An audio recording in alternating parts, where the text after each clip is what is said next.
Cool.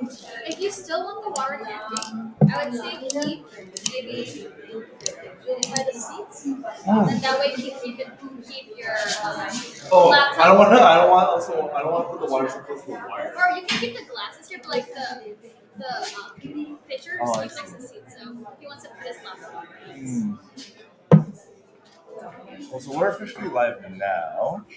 That means I'm also going to go on LinkedIn.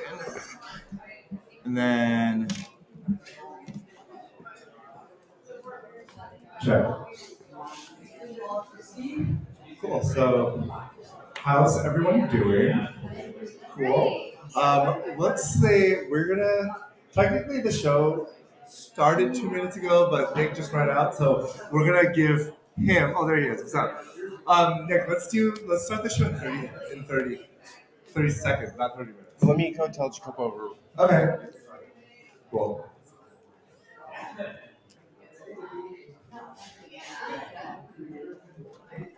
Do I need lipstick? This is a girl question. Lipstick? No. I was just reading this. Oh. I would say maybe fix the right strand. The other side. The other right? Yeah. Oh, it's not. So it's not in your face.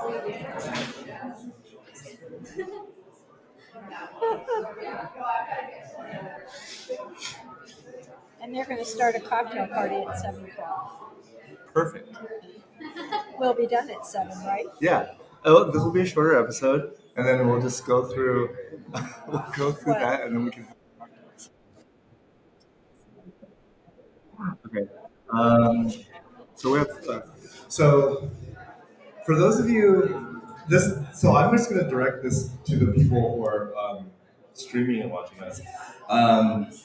Let us know if you need help, if you are finding it hard to hear, because right now we have a current setup where we don't have a mixer, so now we have to use like this microphone over here to capture the sound that's being broadcasted.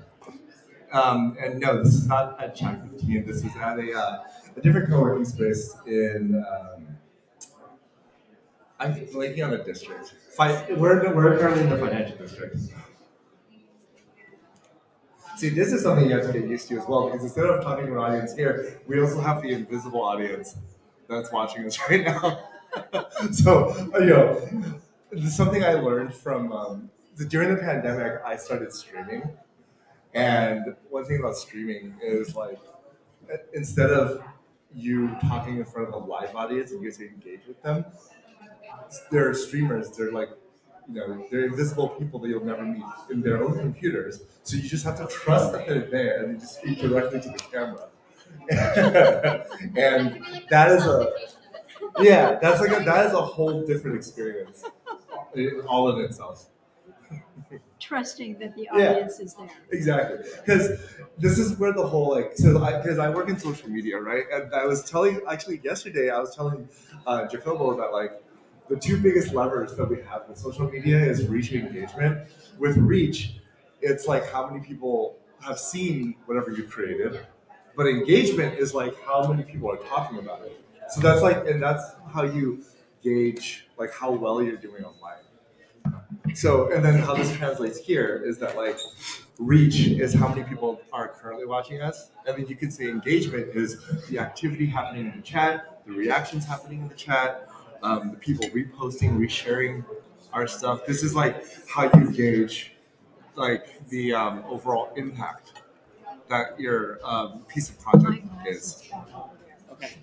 I didn't want you to go. I'm going to get you a little bit more. I appreciate that. And Nick, I need your phone so that we can play that intro song. Their intro song. It's just very high tech. Yeah. It's 4:27. I'm glad I'm not live. No, we are. Also, somebody said hi, Nick. Oh, cool. Lisa Dedrick. Hey. Welcome. I haven't seen Lisa in ages. And then Deep asked if this is a chat routine. Oh, I responded. Okay. Yeah. Excellent. Good. Excellent. Right on. So, as you can tell, we're very serious show. No, I love it. Yeah. Okay, Shoot. let's do it. Live song. Let's do a song. We're gonna let's see. Let's give them just like a few more here. Yeah. I'm now not sure how many are going to. Well, we'll see. People will either come or they won't. Yeah. It's that simple. I think they're slowly shuffling it. Well, that's fine. The in-person setting is very nice. Thank you, Thank Carter. you. Thank you, Carter. It's so good, isn't it? Okay. Let's start it. Okay. Yeah. Let's start it. Here, Let's I'm do gonna this. do one more. Oh, okay, you want to do one more lap? It's fine. We're gonna do one more Because lap. we'd like him to be part of the introduction. Oh, right. To do an announcement. Right. I'm going to hand him my mic. Guys, everyone in the main area, please. Yeah, they're finished the networking Yeah, screen, but there's we a can lot of start stuff and going they on. will arrive. And you're, I think, going to be speaking right at the beginning. Here's the Yeah, we can start and and do you want him to speak at the beginning? And Yeah. Can you be ready to do that? yeah, sure. Okay. I can hand you a microphone. Let's. Because you have to do we have to play the song, and then so I can hold it. You can do the intro on that. Because remember, like as the song goes on, you after first two counts you go into your thing, right? Yes. So you should take that mic, do your thing, and I'll play the song. Sure. Mine. Okay. So that way you don't have to. So I can talk you through it. Yeah. Muted. Exactly. Oh, it's muted. How do I unmute this? All right. So ready? Let's do it.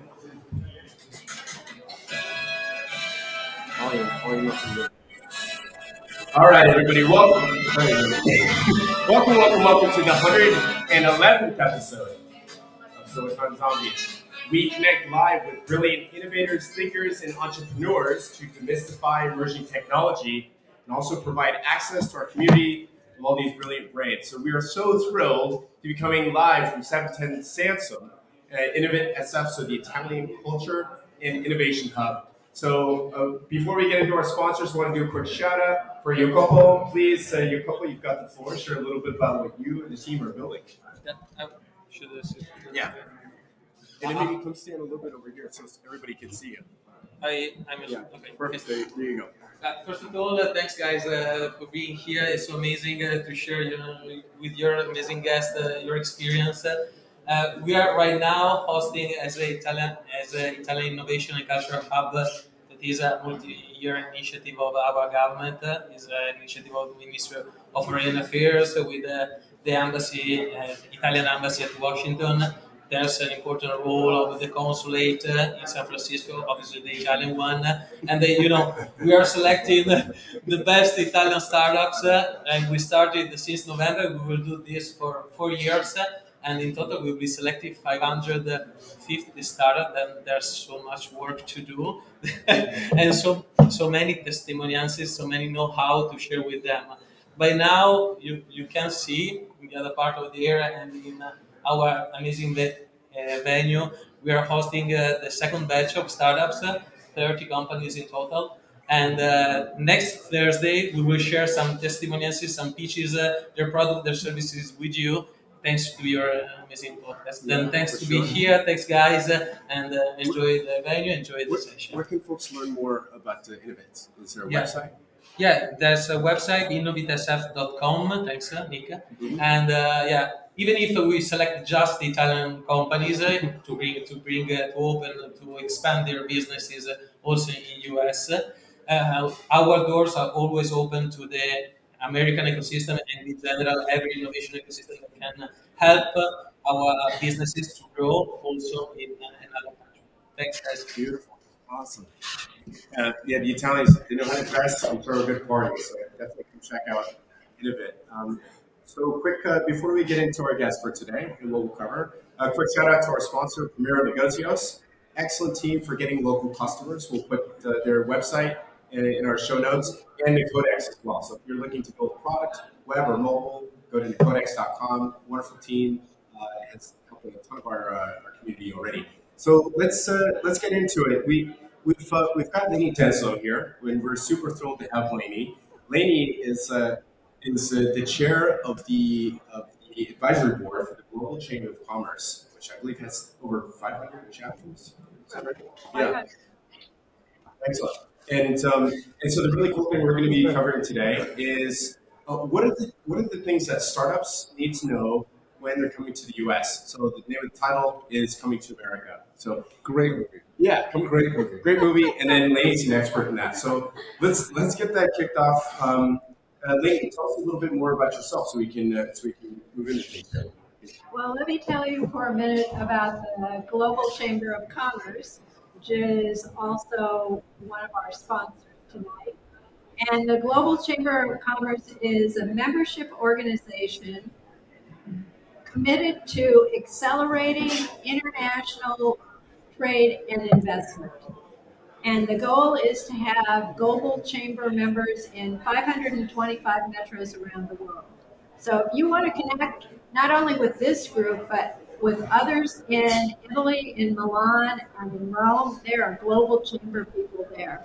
And if you want to connect here in the US or in Tokyo or Ethiopia, there are global chamber members there, committed to making warm introductions. They're CEOs and leaders of companies who are committed to expanding global trade around the world, which is what this is all about. It's to be here and introduce Italian companies to us and to learn some more about the U.S. so that we can increase trade between countries. And when I'm not doing global chamber things, which doesn't feel very often anymore, that's how I met Nick and Peter, was an introduction from the Global Chamber. So I am grateful for that. And I work with American companies going to places like Italy, or American or people coming who are curious about the U.S. Not the investment and how to find the money so much, but how to engage with the people. So that's my focus. Yeah. Or we're doing intros or we're intro. Yeah. So for those who don't know who I am, my name is Peter Wang. I am a brand community manager at Intel. I help run their online community on TikTok, on Instagram, and aside from that, I love like doing marketing organically because it's really cheap. Yeah, also it is more fun. It's high risk, high reward kind of. Here's Dan. Yeah. Again, my name is Nick Larson, Chief Revenue Officer at Unity Central, helping you make sense of the chaos of data, like a smart operating system of sorts. Well, let's dive into Lanie's background, because this is far more fascinating, I would say. Yeah. So we've got like intellectual property, we've got nuances for understanding your market. What are some of the biggest challenges do you think founders who had a little bit of success abroad and they're coming to the U.S. to continue to grow? What does that look like typically from your experience? Well, I have a follow-up question for that too, but I think one of the things is always understanding how big and complicated the U.S. is, just physically big. Nick and I were talking to a founder in Belgium, and they were trying to figure out where to place their first hire. And the choices are kind of endless. You could be in Atlanta in the South, or New York, where everybody's in a hurry all the time, or out here in Silicon Valley, which is a completely different ecosystem. So sometimes it's simply for people to get their head around how big the U.S. is, physically big. Put it into perspective. You could be driving for 10 hours in California and you'll still be in California. I felt like it was that this afternoon coming up here, and I just live in San Jose. And not to mention, there are micro cultures within California, like the culture of being here. Like there's a culture in San Francisco, and then you have a culture outside of San Francisco, and then you have a culture outside of the Bay Area. So going to Gilroy, going to I don't know any of the cities. I'm sorry. Los Angeles. Well, I've lived in LA, and I've lived in San Francisco, and now I live in San Jose. And the joke when you live in LA is that you need a passport to come up to San Francisco. And if you live in the Bay Area, you don't talk about San Francisco, you talk about going to the city. It's the city. It's not San Fran. It's not Frisco. It's the city. It's SF. And if you're talking about Oakland, it's the town. Oakland's the town. Yeah. SF's the city. Oakland's the town. But seriously, it takes something to get your head around how big the country is and how diverse it is. That there are really cultural differences in every part of the country as well as every part of the state. So be prepared if you're thinking about having customers here that they'll be different in different parts of the country. So to kind of build on that, So to build on that a little bit, Lanie, how important is it to create community? And then what are some ways that people are kind of like hyper growth that community to sell their product or service? Well, before we answer, can we switch mics? Sure. I feel like it's a little bit more. Okay. Yeah. So the idea being if we switch mics, you can hear me? Yes. Probably yeah. a good thing. Well, to grow your company, to build your company, I think you touched on it in the write-up, which is that you need to engage with people. You need to join organizations, whether it's online or in person. And I want to talk about a couple of things about engaging with Americans that nobody's going to talk about really, but it's useful to know because we Americans can make you feel like we're insulting you when we're trying to be friendly. So I want to tell you a couple of common ways that Americans can give you a headache and we think we're being nice. So when I come and see, Peter's laughing, but it's true. So what do we do when we meet people? So let's say I come back the 26th, is it? 29. 29. Yeah. And I see you again, and I say, hi, how are you? Boy, have you learned a lot. What's happened, right? You'll notice in the hi, how are you, I never gave you a chance to answer the question. Now, there are two ways that people generally react. They think, why are you asking me a personal question you don't know? That's one thing. The other is, if you're going to ask me a question, give me a chance to answer. Okay? So when somebody says to you, hi, how are you, and just keeps going, we think it's a long way to say hello. Hi, how are you is a phrase. If we don't make you crazy with that, I do have something to say. This is and what you just described is a very it is a common complaint that Americans have about Americans. If you're coming from New York, you will never say hi. You'll never be fake friendly, which is something that the West Coast tends to do, and that's our complaint about New York is that we tend to mistake the East Coast's very direct, honest approach as being aggressive, cold, rude. Yeah, we think those people from New York, they're not very nice. They think we California people are kind of flaky, but we're not. We're not. The other thing I want to talk about relates to when you are meeting people in a networking setting, or you go to a meeting, maybe where you're making a presentation, and it goes well. You know, you've been to those meetings that really go well, and at the end, someone says to you, let's get together. I'll give you a call. We really have to have lunch. And then you know what happens. You don't have lunch. It's silence. We call it getting ghosted. Well, but wait, Peter. it's not entirely getting roasted. Sometimes it is. You're just being polite. But sometimes it's a way of saying, it was really interesting to talk to you, hear what you had to say. But no, really. He's saying no, but really. But Americans are very focused on schedules and times, and we'll talk about that in a minute. So sometimes it's a way of saying, but I don't want to be too pushy. And I know you're busy and I'm busy, but I want you to know that if we had time, it would be great to get together. I think about it sometimes as a little pat on the back.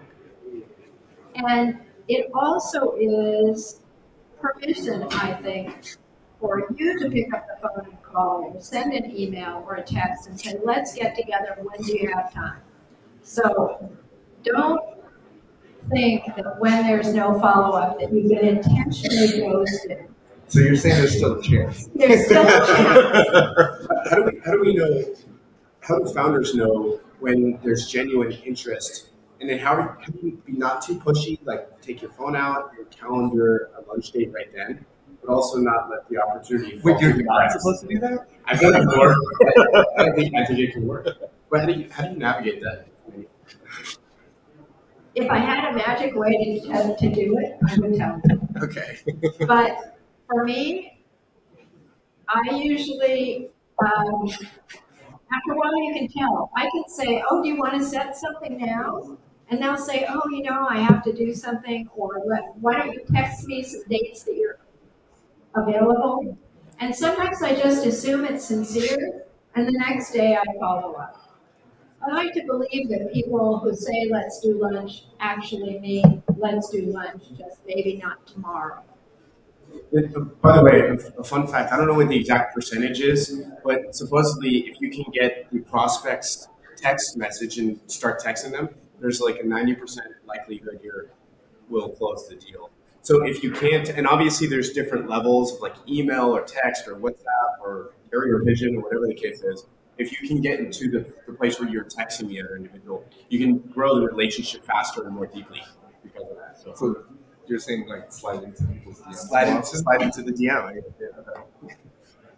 One thing that I've actually witnessed, and this is just like me going to like China, for example, and seeing how expats kind of navigate that social world, is that they're noting that there is a cultural difference, and they're being very vocal and communicative about the cultural difference. Like, for example, if you are someone who wants to set the meeting like right now, you can always say, hey, I'm used to, or in my culture, I'm used to like typically doing X, Y, and Z. Do you feel comfortable that I do this? You know, like coming from the lens of like, I'm in a new area, not learning, and I want to fit in, but I also like, this is what I'm used to. Yeah. Open dialogue is never a bad thing, in my opinion. Yeah, I think you're right, because people see that as a sign of respect, that you want to fit in. And I've made some mistakes where I thought I was fitting in and got corrected, but the intro was to a group. Lady won't mind that I tell her in front of you that she did that wrong, because I know that she wants to do it the right way. It's not a great moment, but it at least gives you credit for having the right intention. Are there any stories specifically you could share, like learnings or?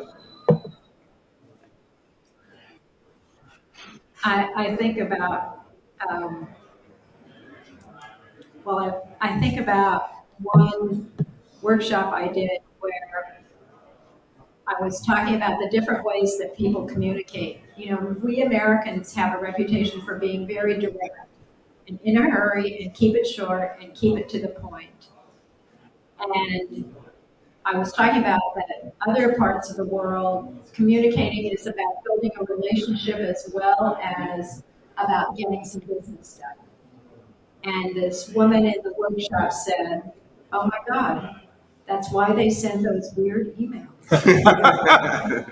And she was talking about a country I won't name in Latin America. And she said part of the team was there, and that They always wanted to check if you've been on vacation, how are your kids, if they're playing soccer, or your kids. And she said, oh, there's a conversation. They always answer my business questions, but first we want to have a conversation. So it's a little tricky because even some Americans want to have a conversation first, but mostly it's get to the point, tell me what I need to know, and let's move on. I think that's a good one. So thank you for that piece of advice. In fact, what he says great feedback. There. So yeah. So let's see. What about? I just lost it. Okay, I want to add something that we talked about earlier today was that Americans try to be polite and friendly in a business situation. So I want to do a little translation of something you might hear. When you're doing a pitch to an American group, you might hear them say, fantastic, that's great, I think it's such an interesting idea that you have. Sometimes that's exactly what they mean. But sometimes it means, oh, that was interesting, thank you for telling us. So you can tell when they really mean it, when they start to ask you some serious questions. Am I right? Yes, I see a couple of nods. You know, we like you to feel good, and we are interested and excited about what you're doing, but know that the follow-on will tell you how serious people are. And I remembered I was going to mention a moment ago, and this is kind of more around outbound campaigns. Because obviously, if you're selling a product or a service, we want to scale. And LinkedIn or Facebook is a great way to do that. So it's an interesting idea to A/B test your very first message. Because to Lanie's point, A/B testing? Sure. So A/B testing meaning you try two different strategies and you measure the data and you see which one works better and you go with that. So to Lanie's point, rather than going straight into, oh, I built this and I'm looking for that, make it more about your target market. It looks like XYZ and have it be specific or be focused on exactly what they're doing. It shows that you're taking into consideration to them. Well, I think that's particularly important in the U.S. because we are a very individualistic country. We each think we are special and individuals, and we want to know that your product is just special for us. Really, it's very important. Well, and I think Starbucks, no matter what you think about the coffee, is a great example of a company that was early in recognizing that. They were the first ones where you could go in and order your coffee your way, call, and they would call your name. It was all about the customer. There are 87,000 ways you can have a cup of coffee at Starbucks. That's scary. But it is important to focus on the individual customer. And there was something else I was going to add, and I've lost it. Is it? Here. No. Peter, did you want to take a couple questions from me? I would actually. So, we could actually start with questions from the chat and then open it up to the. Yeah, there's a lot of action on the chat. Yeah, exactly. I feel like people here have a lot of questions as well. So let's start with. So Lisa asked 2 questions. Lanie, do you think global founders struggle with the demands of the American consumer market? Exclamation point. Excuse me? Do you think global founders struggle with the demands of the American consumer market? Let's say, for example,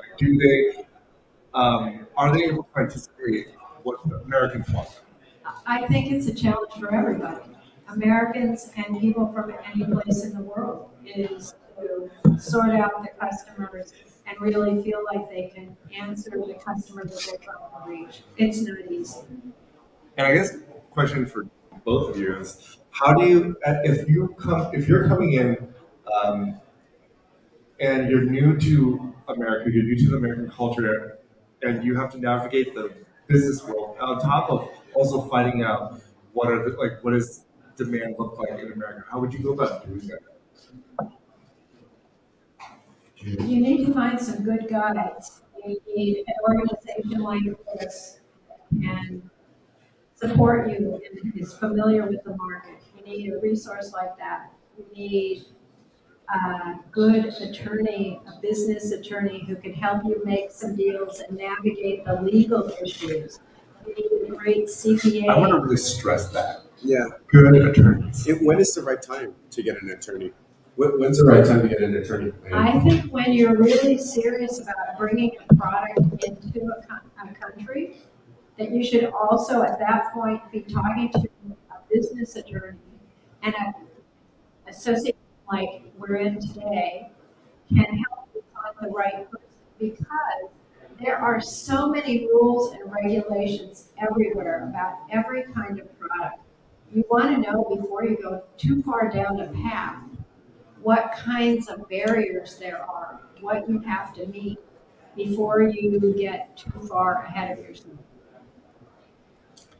And the second question, between finding your customers and hiring the right people globally, this is a constant of, that was a point, never mind. Do we have any questions from the audience?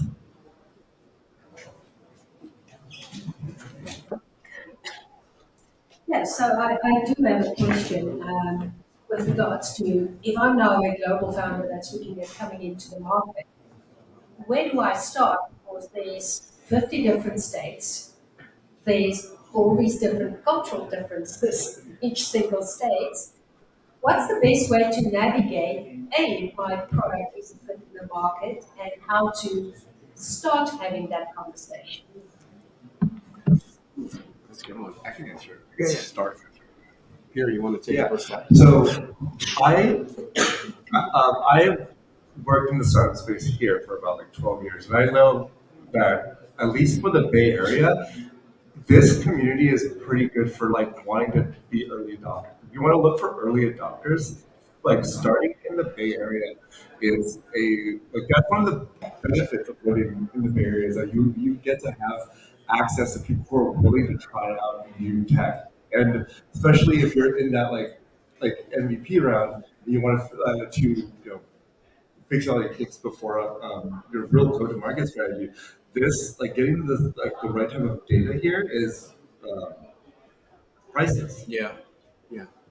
And that's where an organization like this can help you too. If you target that you want to be in this market, Innovate has a broad network that they too can help you sort out people who can advise you, who can be advisors, who can tell you who the competitors are that are here, which will be useful to you to know, and also can help you figure out who the right groups to get connected with, conferences to go to, groups to meet with, so you can gather some intelligence before you do anything more than make a few trips here and see what else is happening in the marketplace.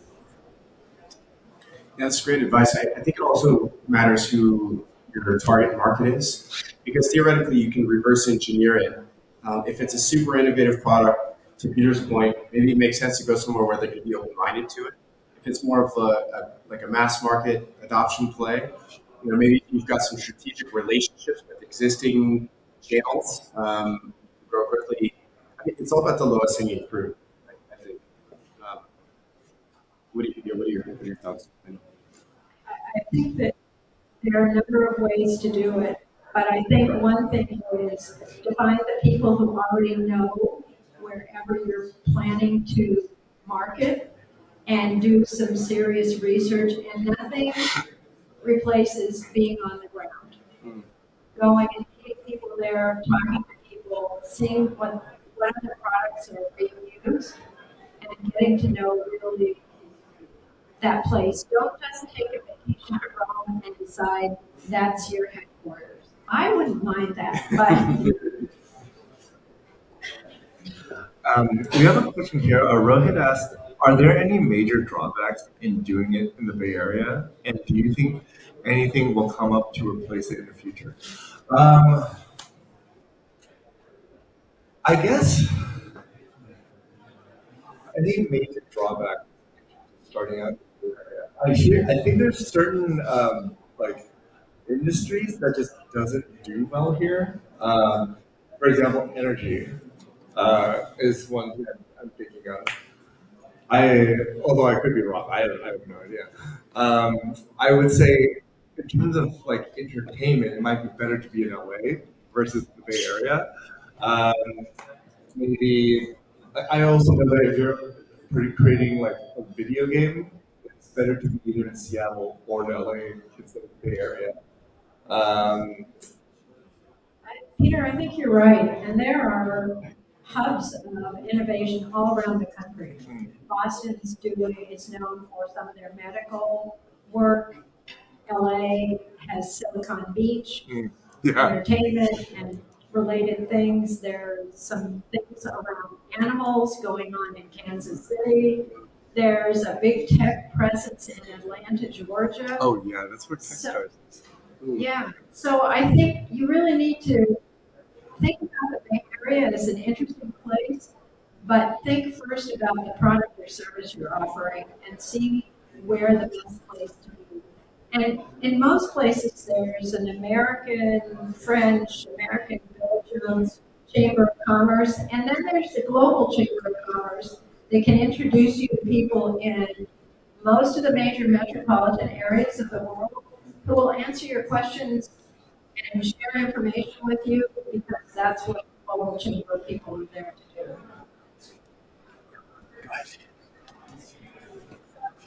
One of the aspects I think that when it comes to Spanish companies coming over, that we benefited a lot from was understanding where the main conferences were held in our industry and how to utilize that to enable to understand the market landscape. And I know conferences are coming back. How important is that as part of the strategy? I think going to conferences is an important part of the strategy. They may not be held, even if you're thinking about your customers being in the US, the conference might be held in Iceland or in Milan. Going to the conference that reaches the industry that you're part of is a great way to build a network that is going to be global and really have some advice that you can't get the other way. And I'm glad we're going back to in-person conferences because that's where you have those casual conversations that tell you so much. Yeah. One of the drawbacks to Rohi's question, I think it's almost like there's a lot of signal. So being able to rise above the noise. If you're in a smaller market and you can be the bigger fish, I think that might be helpful, kind of like for that initial traction and momentum.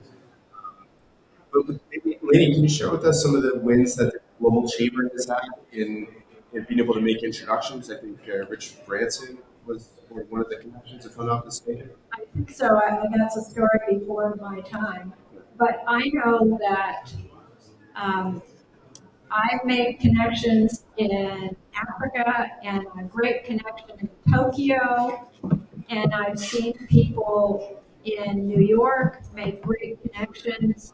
And one thing that's interesting is that everybody is committed to engaging, and the CEO and the head of member services go through the meeting, see who's there, and make lists of people to connect with. So I've been connected to some interesting people that I would never have known otherwise.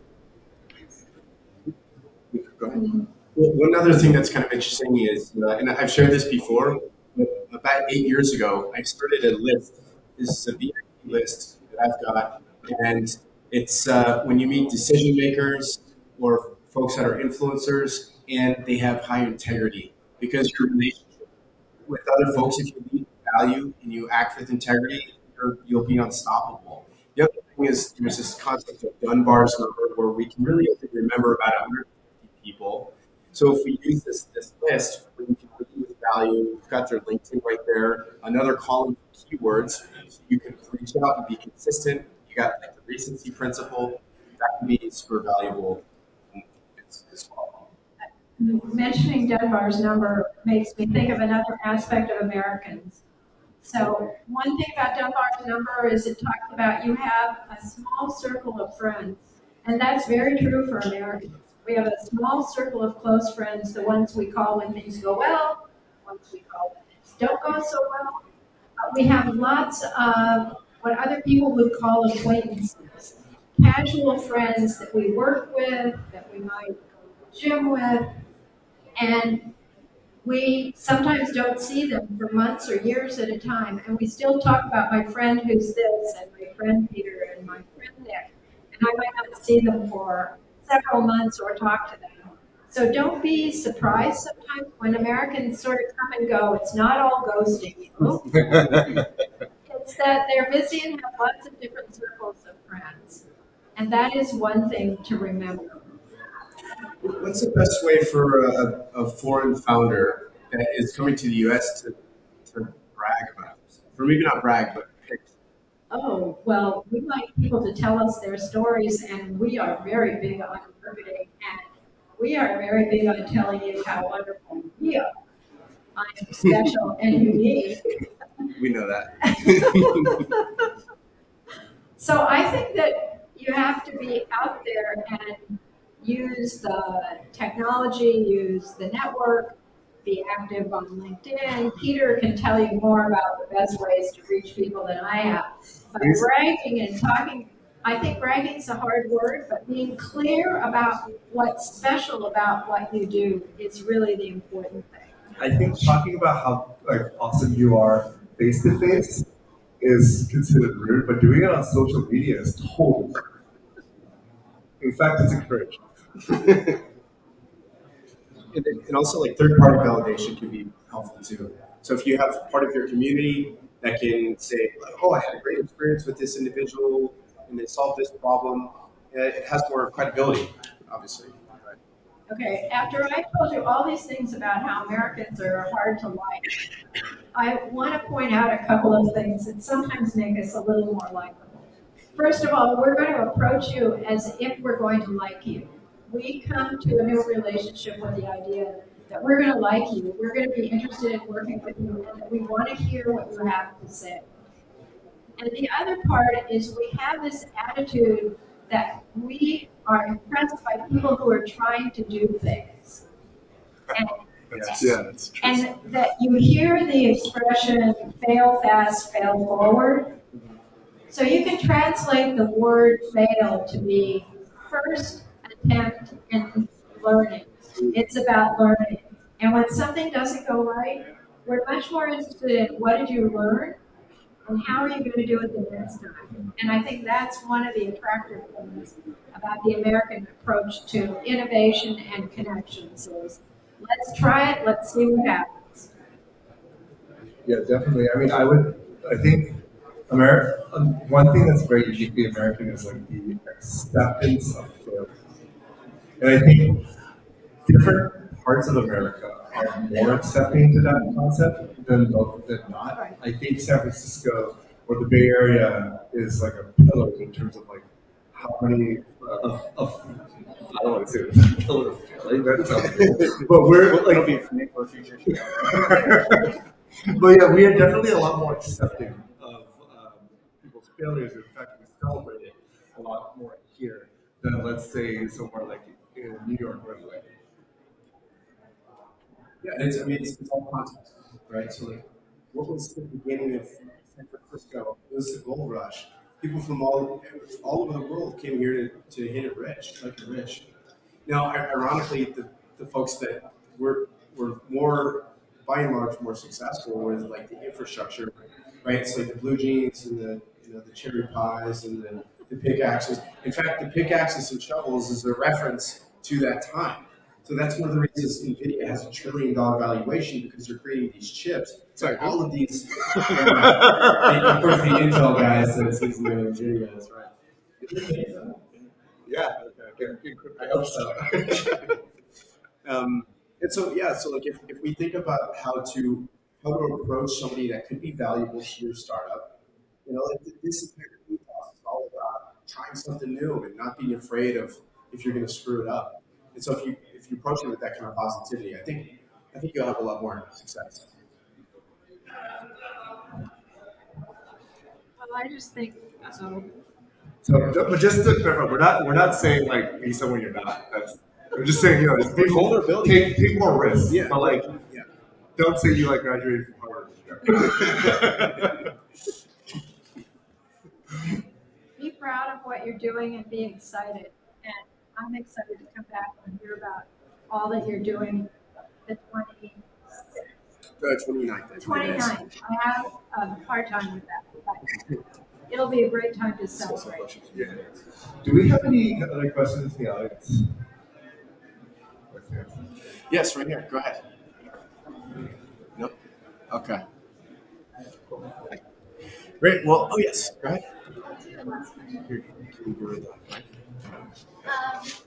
This is more in relation to marketing, just from background in digital marketing.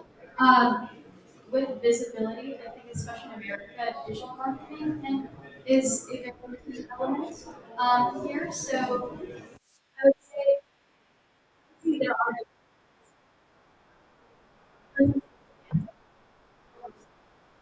as a global founder, having to adjust that strategy here, what obstacles or challenges have you found having to adapt that? Well, part of it is language and what words mean what and what phrases and what works. And, there are horror stories about using the wrong words, using the wrong emojis, using the wrong colors. So you really need an expert to work with you to be sure that what you're putting out there is appropriate for wherever you are.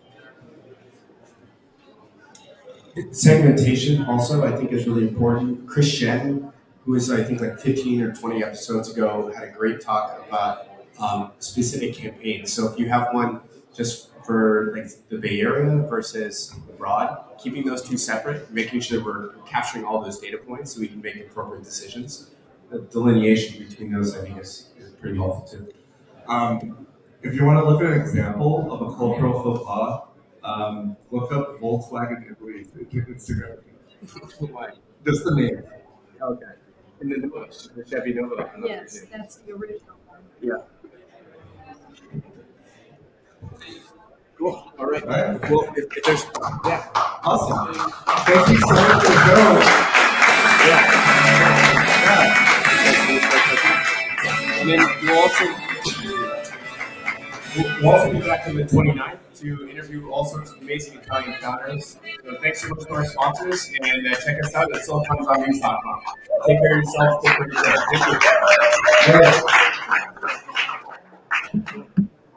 That was awesome. What like? Yeah, that flash. Yeah. Thank you. That was so fun. Yeah. And dynamic. I like